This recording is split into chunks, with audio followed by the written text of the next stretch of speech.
Assalamualaikum semua. Pernahkah kita terfikir apa yang berlaku kepada pekerja-pekerja di Malaysia apabila ekonomi negara ni tiba-tiba terhenti akibat pandemik? Macam pandemik COVID-19, iaitu yang merupakan salah satu krisis global yang telah memberi kesan besar kepada pelbagai aspek kehidupan manusia, termasuklah ekonomi dan dunia pekerjaan.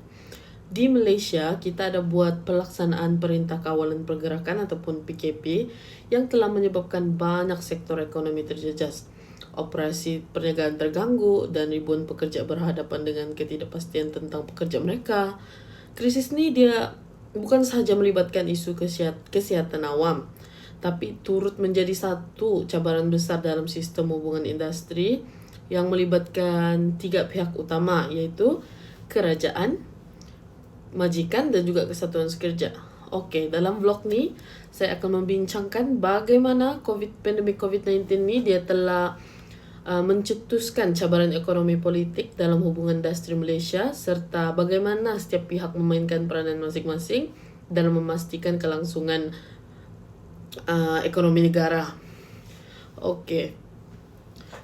Pandemik COVID-19 ni dia telah ubah landscape hubungan industri Malaysia dengan sangat ketara, di mana kesan utama yang dapat dilihat daripada segi peningkatan risiko kehilangan pekerjaan disebabkan banyak syarikat terpaksa mengurangkan operasi, disebabkan penurunan permintaan dan sekatan pergerakan ni lah.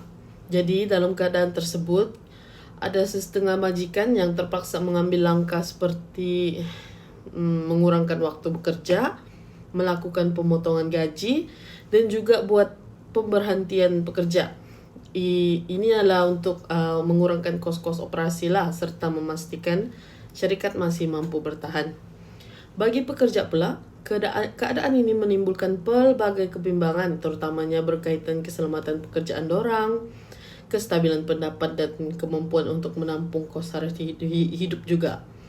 Dan dalam masa yang sama, kerajaan juga perlu membuat keputusan yang seimbang antara melindungi kesihatan rakyat dan juga memastikan ekonomi negara terus berjalan serta mengelakkan peningkatan kadar pengangguran. Yang kita boleh lihat dalam situasi ini, dia menunjukkan bagaimana hubungan industri ini dia bukan sahaja berkaitan antara majikan dan pekerja, tapi turut dipengaruhi oleh faktor ekonomi serta keputusan politik yang dibuat oleh kerajaan. Dalam menghadapi krisis COVID-19 ni, pemerintah perlu memainkan peranan yang sangat penting sebagai pihak yang mengawal dan menyelaraskan hubungan industri.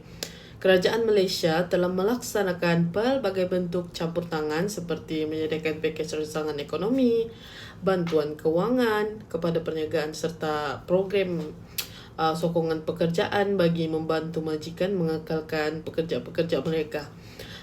Selain itu, kerajaan juga memperkenalkan beberapa dasar berkaitan perlindungan pekerja bagi memastikanlah hak-hak pekerja ini terus terjamin walaupun berlaku gangguan ekonomi akibat pandemik pada masa itu.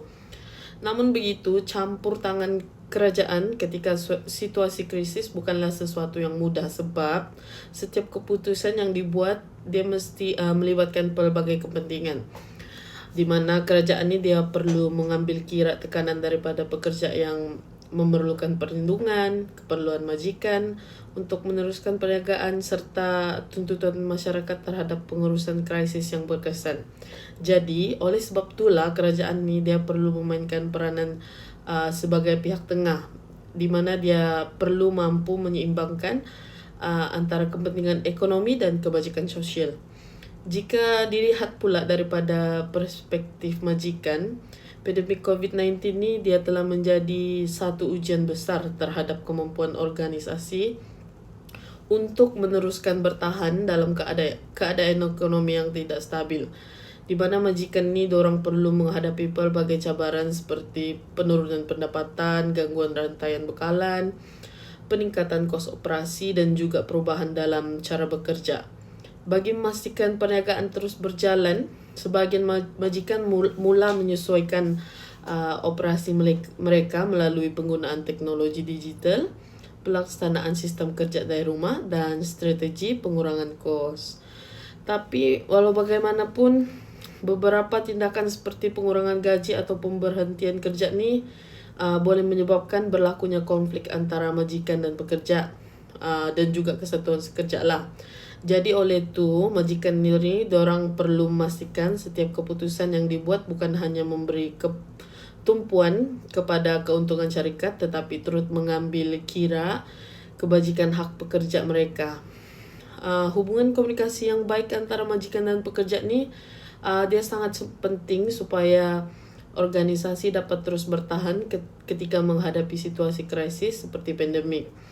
Di mana dalam situasi pandemik ni, kesatuan sekerja juga memainkan peranan mereka dalam mempertahankan kepentingan-kepentingan pekerja.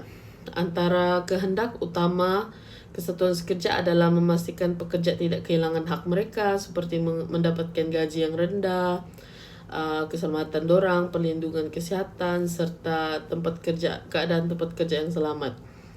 Semasa pandemik juga, kesatuan sekerja turut menyuarakan keseimbangan terhadap tindakan setengah majikan yang mungkin mengambil kesempatan terhadap keadaan ekonomi dengan mengurangkan hak pekerja secara berlebihan. Namun, walaupun begitu, kesatuan sekerja juga perlu memahami cabaran yang dihadapi oleh majikan dalam usaha memastikan perniagaan mereka dapat terus bertahan. Jadi oleh itu, pendekatan melalui rundingan bersama pekerja dan majikan ni dia menjadi semakin penting untuk capai penyelesaian yang lebih seimbang lah, dan juga dalam masa yang sama memberi manfaat kepada kedua-dua pihak. Sebagai kesimpulan, pandemik COVID-19 telah membuktikan bahawa hubungan industri sangat berkait rapat dan dipengaruhi oleh faktor ekonomi politik.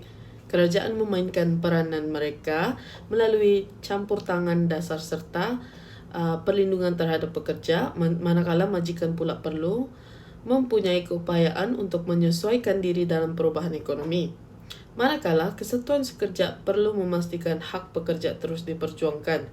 Krisis ini menunjukkan bahawa kelangsungan ekonomi tidak boleh dicapai oleh salah satu pihak saja. Sebaliknya, kerjasama antara kerajaan, majikan dan pekerja merupakan kunci utama dalam membina sistem hubungan industri yang lebih stabil, seimbang dan mampu menghadapi berbagai cabaran pada masa hadapan. Sekian, terima kasih.